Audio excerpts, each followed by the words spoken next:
There's a whole reset that happened now, that is happening on this new moon today. This resets a lot about what was created in the spiritual are now being initiated in the physical. So pay attention to your inner voice and inner guidance, and pay attention to your surroundings. Keep focused, keep the frequency clear. Don't be distracted, as always. Stay away from the media and the news. But now, look at what's going to happen now. Pay attention to your inner voice. You will know it will guide you the right way.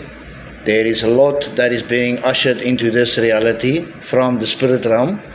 Everything that was created in spirit and that was approved in spirit is now being ushered into the physical.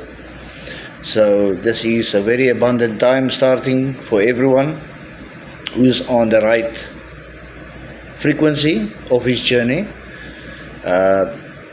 Everybody can get there. Everybody who desires to get there just need to make the right choice. Our lives consist all about our choices, our actions, especially our choices. Every choice you make, every action you take towards that choice brings an outcome or manifestation. So look within, follow your inner voice, trust your body, trust what your body tells you to do, trust your heart, and you will see.